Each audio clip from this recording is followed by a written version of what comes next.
যৌন পেশাকে অপরাধ হিসাবে চিহ্নিত না করা এবং শ্রম আইনে এটাকে স্বীকৃতি দেওয়া, এটা দাবি করেছে তারা।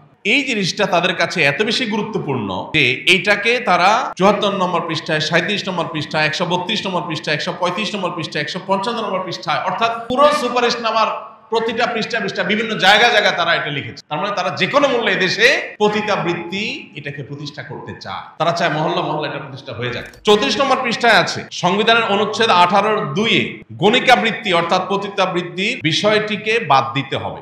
পতিতাবৃত্তি এটা আমাদের আইনে অবৈধ, এটাকে বাদ দিতে হবে, অর্থাৎ এটাকে বৈধতা দিতে হবে। এবং জনস্বাস্থ্য ও নৈতিকতার নামে যৌনকর্মীদের পেশাকে নিরোধ করা মানবাধিকারের লঙ্ঘন। কি মানবাধিকারের সবক শুনাইতে আসছে চিন্তা করে। ফিলিস্তিনে মানুষ মেরে কয়লা করে ফেলছে, এটা নিয়ে কোনো টু শব্দ নেই, সেখানে মানবাধিকার কোনো লঙ্ঘন হচ্ছে না। মানবাধিকার লঙ্ঘন হচ্ছে কোথায়?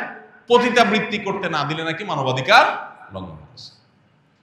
একজন নারী তার ভরণ পোষণের ব্যবস্থা যদি তার স্বামী, তার বাবা, তার ভাই না করে, ইসলামী শরিয়ার বিধান অনুযায়ী রাষ্ট্র তার সমস্ত খরচ খরচা দিতে বাধ্য। রাষ্ট্র করবে, সমাজ করবে, সেটা না করে তাকে পতিতাবৃত্তির পথে আপনি অগ্রসর করে দিচ্ছেন। এদেশে যত নারী এই জঘন্য কর্মে, এই ঘৃণ্য কর্মে যারা লিপ্ত হয়েছেন বা যারা এটাকে পেশা হিসেবে বেছে নিয়েছেন, একজন করে যদি সবার সাক্ষাৎকার সংগ্রহ করা হয়, দেখা যাবে প্রত্যেকের জীবনে প্যাথেটিক ইতিহাস আছে। কেউ এখানে স্বেচ্ছায় আসে নাই, তাদেরকে কোনো দালাল চক্র জুলুম করে অন্যায়ভাবে তাদেরকে এই পথে এনেছে। সেখান থেকে তাদেরকে উদ্ধার করার কথা দরকার, সেটা কথা না বলে উল্টা বরং তাদের সেই কাজে যেন সারা জীবন তারা থাকে, সেই বন্দোবস্ত যারা করতে চায়, এরা নারীর বন্ধু, এরা নারীর শত্রু। আপনি নারীকে অধিকার দেওয়ার নাম করে আপনার ব্যবসা বন্দোবস্ত পাকাপোক্ত করছেন। আপনারা যারা সচেতন আছেন, পৃথিবীর খোঁজ খবর যারা রাখেন, আপনারা জানেন পর্ন ইন্ডাস্ট্রি, এই পর্ন ইন্ডাস্ট্রি হাজার কোটি টাকার বিজনেস। এখানে এই পতিতাবৃত্তির বৈধতা দিয়ে মূলত তাদের সেই ব্যবসাকে তারা জিয়ে রাখতে চায়, আর কিছু না।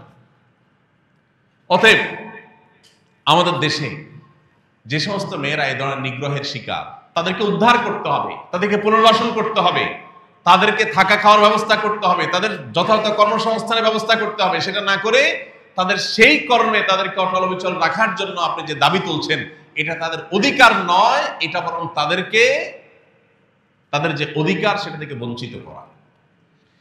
দেখুন, এই জিনিসটা তাদের কাছে এত বেশি গুরুত্বপূর্ণ যে এইটাকে তারা ৭৪ নম্বর পৃষ্ঠায়, ৩৭ নম্বর পৃষ্ঠায়, ১৩২ নম্বর পৃষ্ঠায়, ১৩৫ নম্বর পৃষ্ঠায়, ১৫৫ নম্বর পৃষ্ঠায়, অর্থাৎ পুরো সুপারিশনামার প্রতিটা পৃষ্ঠা বিভিন্ন জায়গায় তারা এটা লিখেছে। তার মানে তারা যে কোনো মূল্যে এদেশে পতিতাবৃত্তি এটাকে প্রতিষ্ঠা করতে চায়। তারা চায় মহল্লা এটা প্রতিষ্ঠা হয়ে যাক। ৩৭ নম্বর পৃষ্ঠায় তারা লিখেছে যৌন পেশাকে অপরাধ হিসাবে চিহ্নিত না করা এবং শ্রম আইনে এটাকে স্বীকৃতি দেওয়া, এটা দাবি করেছে তারা। এখন দেখেন, গত 2 দিন আগে আমি এক ভাই, যিনি বিভিন্ন ধর্ম সম্পর্কে গবেষণা করেন, মুসলমান ছাড়াও হিন্দু, বৌদ্ধ, খ্রিস্টান বিভিন্ন ধর্ম সম্পর্কে তিনি পাণ্ডিত্য রাখেন, তাদের ধর্মগ্রন্থগুলো নিয়ে অনেক অগাধ নলেজ আছে। এরকম এক ভাইকে আমি অনুরোধ করেছি, ভাই আপনি একটু অন্যান্য ধর্মাবলম্বীদের ধর্মগ্রন্থে পতিতাবৃত্তি সম্পর্কে কি বলা আছে আমাকে একটু নোট করে দেন। তিনি গতকালকে আমাকে দিলেন জিনিসটা, আমি দেখলাম মুসলমানদের কাছে পতিতাবৃত্তি যেরকম হারাম, ঘৃণ্য কাজ, হিন্দুদের কাছে, খ্রিস্টানদের কাছে, বৌদ্ধদের কাছে, এদেশের প্রধান 4টি ধর্মের মানুষ এদেশে বসবাস করে, সব ধর্মের মানুষের কাছে এটা সমানভাবে অপরাধ এবং ঘৃণ্য কাজ। তার মানে এই ব্যাপারে বাংলাদেশের সকল ধর্মের মানুষ ঐক্যবদ্ধ আছে, একমত আছে যে পতিতাবৃত্তি এটা কোনো ভালো কাজ নয়, এটা নোংরা কাজ, জঘন্য কাজ। একজন নারীকে অনেক ভালো কাজে, সমাজের উন্নয়নমূলক কাজে ব্যবহার করা যেতে পারে, তাকে বিভিন্ন ভালো কাজে পেশা নিয়োজিত করা যেতে পারে, কিন্তু তাকে এরকম অসম্মানজনক কাজে যারা নিয়ে আসে, সেই দালালরা তাদের ব্যবসায়ী টিকায় রাখার জন্য পর্ন ইন্ডাস্ট্রির মাধ্যমে হাজার কোটি টাকা বিজনেস করার জন্য তারা এই ধরনের প্রস্তাবনা করেছে। এ ব্যাপারে বাংলাদেশের সকল মুসলমান শুধু না, সকল ধর্মের মানুষ একমত। সকল ধর্মের মানুষ যে বিষয়ে একমত, সে বিষয়ে কিভাবে, সেটার বিরোধিতা কিভাবে একটা তথাকথিত সংস্কার কমিশন প্রস্তাব পেশ করতে পারে? আমি এই জন্য শুরুতে বলেছি, এটা হলো আমাদের পরিবার ব্যবস্থাপনা, আমাদের সমাজ ব্যবস্থাপনার বিরুদ্ধে রীতিমতো যুদ্ধের শামিল। আপনারা জানেন এইডস আরো পৃথিবীতে জঘন্য জঘন্য যত সব রোগ, যেগুলোর কারণে মানুষ নিশ্চিত মৃত্যুর কোলে ঢলে পড়ছে, পৃথিবীর বহু দেশ সাফার করছে এইডস সহ বিভিন্ন রোগ নিয়ে। এই রোগের প্রধান কারণই হলো এই পতিতাবৃত্তি। এর ফলে আরো সমাজে যে সমস্ত অনাচার হয়ে থাকে সেগুলোর ফিরিস্তি অনেক লম্বা।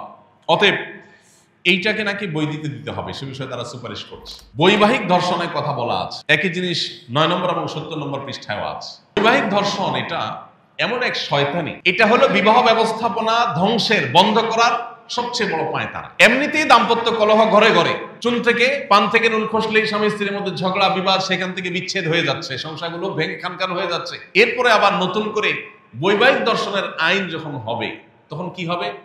স্বামীর সাথে স্ত্রী, স্ত্রীর সাথে স্বামীর যদি বনিবনা না হয়, একটু কথা কাটাকাটি হয়েছে, স্বামীর বিরুদ্ধে স্ত্রী যে মামলা ঠুকে দেবে যে আমার ইচ্ছার বিরুদ্ধে আমার সাথে শারীরিক সম্পর্ক করেছে। ইচ্ছার বিরুদ্ধে করেছে না ইচ্ছায় করেছে, এটা প্রমাণ করার কোন সিস্টেম, কোন উপায় থাকতে পারে? কোন সুযোগ আছে? কোন সাক্ষী প্রমাণ, কোন তথ্য উপাত্ত রাখার সুযোগ আছে?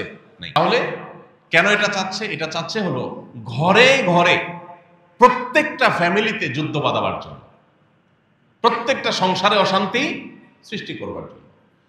ইসলাম জুলুম করতে নিষেধ করেছে সবার জন্য।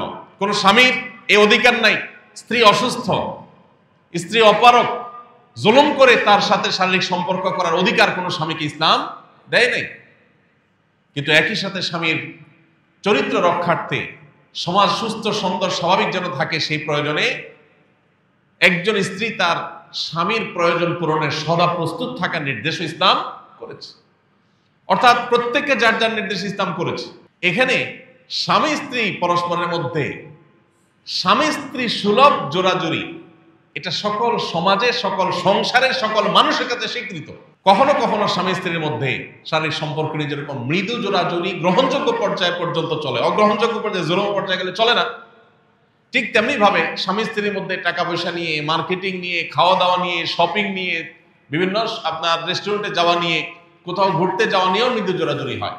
এখন কোনো স্ত্রী যদি তার স্বামীর পকেট থেকে টাকা নেয়, কোনো সময় টানাটানি হয়, হাতাহাতি হয়, মৃদু জোড়াজুড়ি হয়, এগুলো স্বামী স্ত্রী সুলভ, বন্ধু সুলভ জোড়াজুড়ি। স্বামী হয়তো রেস্টুরেন্টে যেতে চাচ্ছে না, স্ত্রী বলছে হ্যাঁ জামা গায়ে দাও, বের হওয়া, তোমাকে যেতেই হবে আজকে, ইচ্ছার বাইরে একটু জোর করেই নিয়ে গেল। স্ত্রী চাচ্ছে ঘুরতে যাবে, স্বামী বলে না আমার ভালো লাগতেছে না, বলে না তোমার যেতে হবে, বাইর একটু জোরাজোরি করে নিয়ে গেল। তাহলে সেটাকে বৈবাহিক ডাকাতি নাম দেন, বৈবাহিক ছিনতাই নাম দেন, কি বলেন?